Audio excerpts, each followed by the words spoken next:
La rançon de la vertu. Écrit et narré par Tom Dervin. Chapitre 7. Le premier fil du pantin.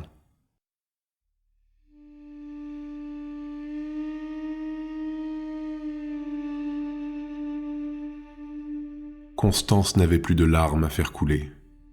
Même lorsqu'elle arriva devant le corps sans vie de son époux, ses yeux se figèrent sur le cadavre et un voile gris recouvrit son regard. Elias avait tenu à l'accompagner à la morgue afin de la soutenir dans cette épreuve. Olgierd, légèrement en arrière, patientait adossé contre l'un des murs de l'alcôve. Le légiste était présent lui aussi. Il avait uniquement révélé le visage du Maccabée, épargnant à la nouvelle veuve le spectacle de son corps écharpé.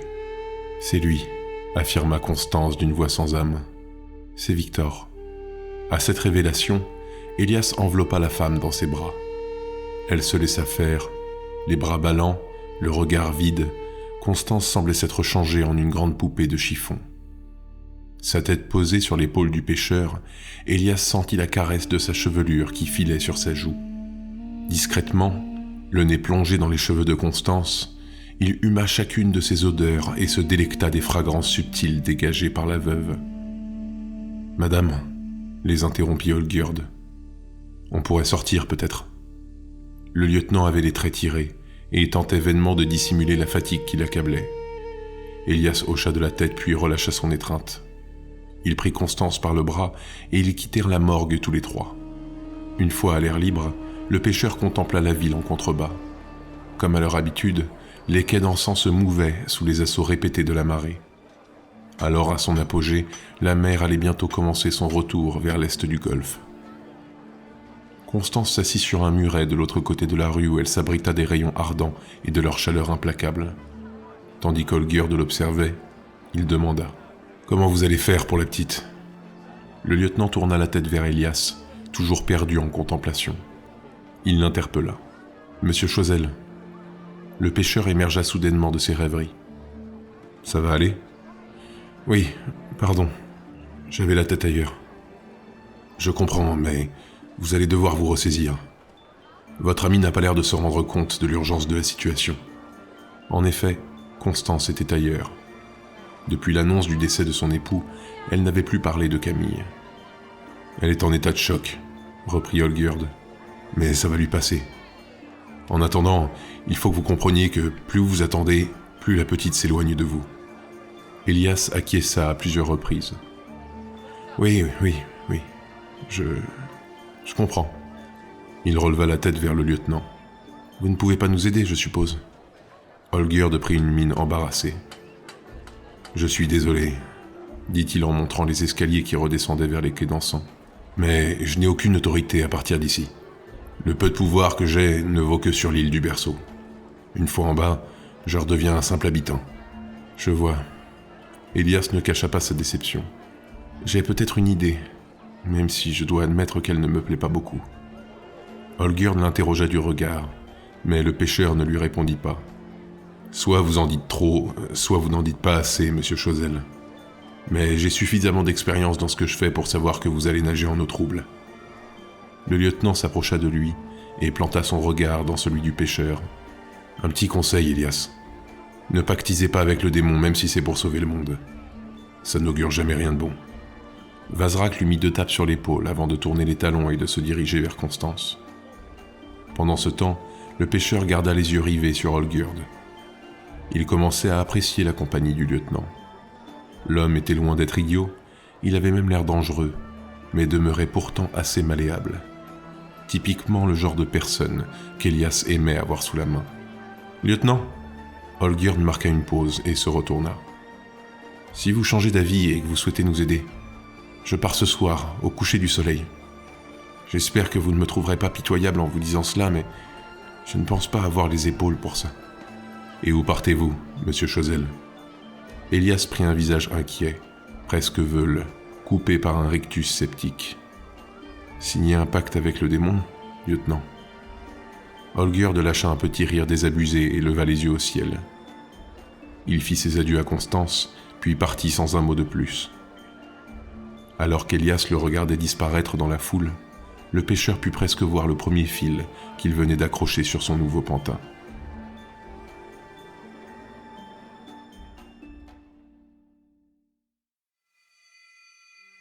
Il raccompagna Constance chez elle avant de rentrer à son tour. Une fois chez lui, le pêcheur mit une marmite à bouillir sur le feu, alluma une bougie et se rendit dans son cabinet. Son détenu était toujours là, attaché contre le mur, et se tordait sur une jambe puis sur l'autre. Ses muscles fatiguaient, et une douleur oppressante croissait heure après heure, lui comprimant les cuisses et les mollets. Elias s'installa dans son fauteuil face au prisonnier, bien décidé à partager le reste de son après-midi avec son hôte.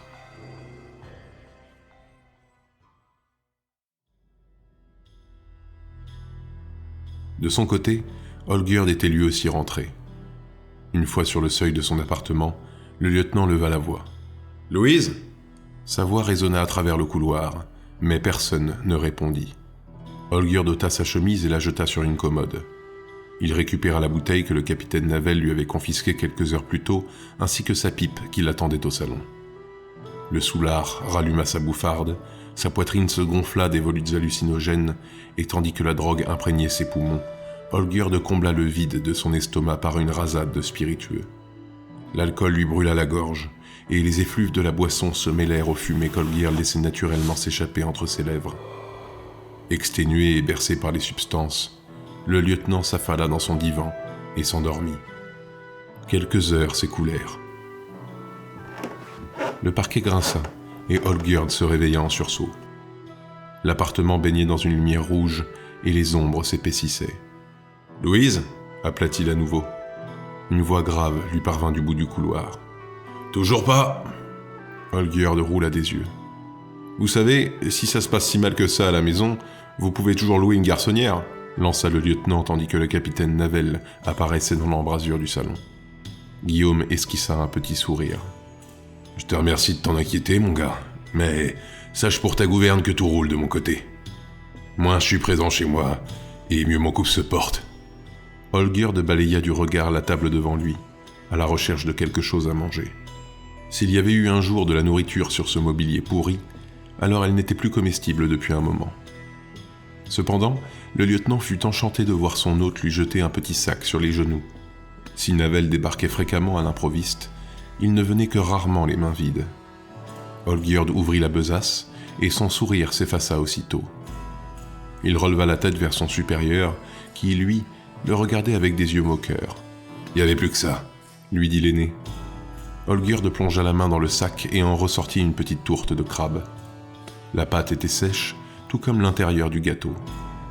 Le lieutenant croqua dans son dîner et ne put s'empêcher de se plaindre, la bouche pleine. « J'ai horreur de ça. Quand on a faim, on mange », récita Guillaume comme un refrain.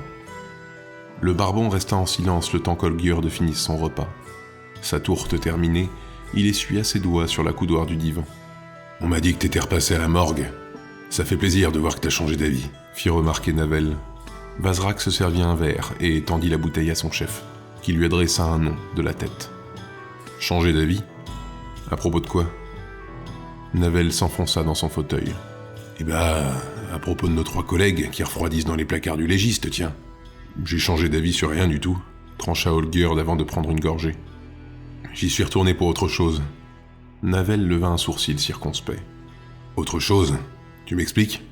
Si vous voulez. » Le soulard s'affala dans son divan. « En repartant tout à l'heure, je suis tombé sur Folquette qui lorgnait un cadavre d'un peu trop près. »« Pour changer, » commenta Navel. « Oui, enfin bon. Il me dit qu'il connaît la victime, enfin de vue, et qu'il peut m'emmener à un type dans les quais d'encens qui pourrait m'en dire plus. » « Et c'était qui, ce type ? Le type mort ou le type vivant que je devais voir ?» Le capitaine inspira profondément. « Je sais pas, les deux. Le type mort, c'était un débardeur des quais. Victor qu'il s'appelait. Le type vivant se nomme Elias, et il vit dans le même quartier. Apparemment, il s'occupait de garder la fille de ce Victor. »« D'accord, mais qu'est-ce que t'irais faire dans les quais d'encens ? On n'a pas assez de boulot ici ?» Le lieutenant ralluma sa pipe et tira une grande bouffée. La voix étouffée, bloquée par la fumée qui lui emplissait les poumons, il répondit. « Vous peut-être, mais moi non. » Il souffla longuement. « Je viens de passer 3 mois à écumer des clapiers tous plus sordides les uns que les autres. J'ai fait cracher leurs secrets les plus inavouables à des types pas franchement recommandables et vu plus de catins qu'un macro en 10 ans de carrière. Tout ça pour pister un taré passionné de crinières de gamines qui ont eu le malheur de naître avec la mauvaise couleur de Tignasse. Et finalement, il s'avère que j'ai débusqué la paire d'amoureux la plus dérangée de toute la tannelle. Donc, si vous n'êtes pas trop contre, capitaine, disons que ça me ferait pas de mal de changer un peu d'air. Une pause de quelques secondes s'installa, jusqu'à ce que Navel se résigne enfin à remplir son verre. « Comment tu fais pour picoler autant et être toujours en vie, petit ?» Holger eut un sourire fataliste. « Disons que c'est une question de nature. » « Bon, et disons que je sois d'accord pour que tu changes d'air. Qu'est-ce que tu auras à faire là-bas ?»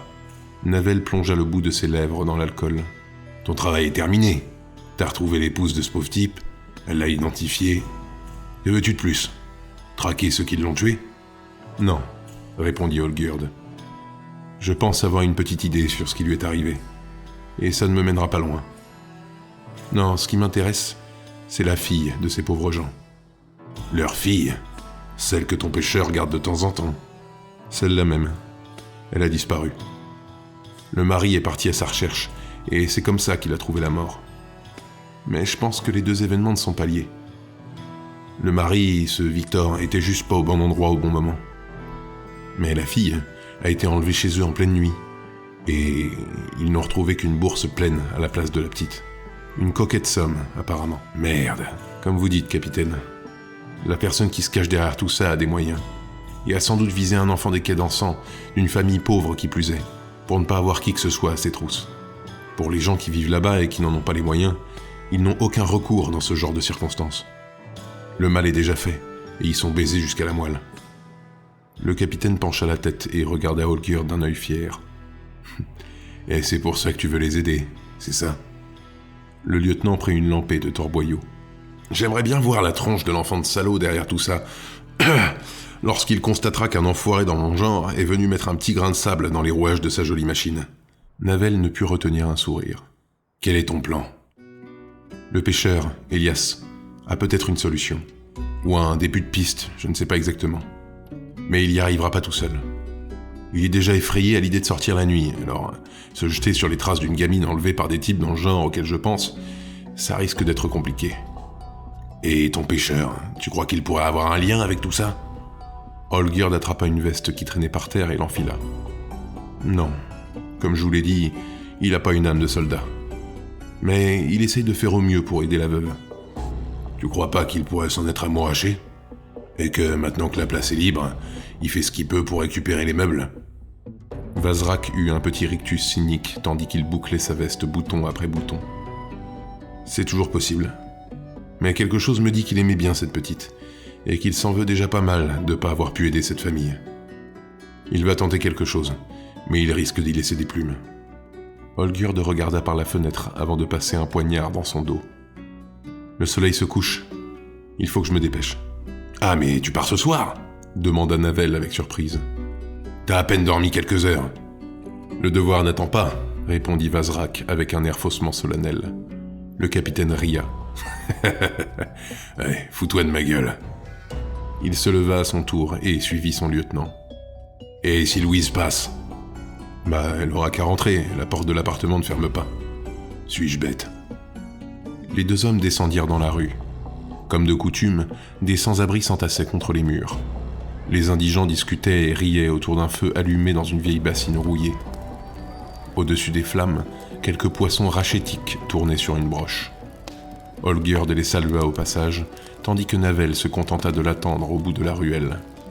Lorsque le lieutenant arriva à son niveau, Guillaume lui emboîta le pas. Vazrak s'arrêta net pour questionner son supérieur. « Vous faites quoi ? Vous rentrez pas chez vous ? Votre femme va vous attendre ?» Le vieux capitaine leva les yeux au ciel. « Je te l'ai dit, petit. Moins je suis présent chez moi, mieux mon couple se porte. » Holger lui adressa un sourire compatissant. Ainsi, Navel et son lieutenant partirent pour les quais d'Encens.